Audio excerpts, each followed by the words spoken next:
ஆகா கல்யாணம் சீரியலோட அப்கமிங் ப்ரோமோஸோ கண்டிப்பா இந்த பிரச்சனை எல்லாத்துக்கும் ஒரே முடிவு என்ன அப்படிங்கிறது கடைசியா இதுல தான் வந்து முடியும் அப்படிங்கிறது நல்லாவே தெரியும். அதுதாங்க இப்ப நடந்து முடிஞ்சிருக்கு. இப்ப அழகி பாப்பா இங்க இருந்தா இதுக்கப்புறம் நான் வீட்ல இருக்க மாட்டேன் அப்படின்னு சொல்லிட்டு அனாமிகா பெட்டி மூட்டையெல்லாம் கட்டிக்கிட்டு கிளம்புறாங்க.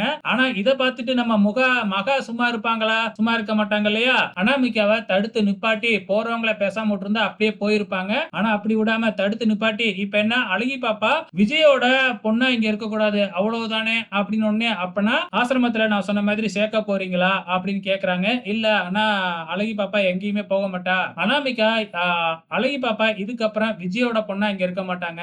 இதுக்கப்புறம் எங்களோட பொண்ணா அந்த பாப்பா இங்கேயே இருக்கும். நானும் சூர்யாவும் சேர்ந்து அந்த பாப்பாவை தத்து எடுத்துக்கிறோம் எங்களோட குழந்தையா அப்படின்னு ஒரே போடா போட்டுறாங்க. இதுக்கு அனாமிகாவால எதிர்ப்பு தெரிவிக்க முடியாது இல்லையா? இதை கேட்ட உடனே எல்லாருக்குமே பயங்கரமான சந்தோஷம். ஆனா அனாமிகாவுக்கு இப்ப என்னடா அது எப்படியாச்சும் வெளியில அனுப்பணும் அப்படின்னு பார்த்தா இப்படி ஒரு ட்விஸ்டா அப்படிங்கிற மாதிரி தான் தோணுது. நம்ம சூர்யா கிட்ட கேட்காமயே நம்ம மகா சொல்லிட்டாங்க. இருந்தாலும் சூர்யா எனக்கு இதுல பரிபூர்ண சம்மந்தம் அப்படின்னு சொல்லிடுறாங்க. சோ எப்படியோ இந்த பிரச்சனைக்கு ஒரு முடிவு கிடைச்சிருச்சு. இதுக்கப்புறம் என்ன நடக்க போகுது, சித்ரா தேவி எதை வச்சு குட்டையை குழப்ப போறாங்க அப்படிங்கிறத பொறுத்திருந்து பார்க்கலாம்.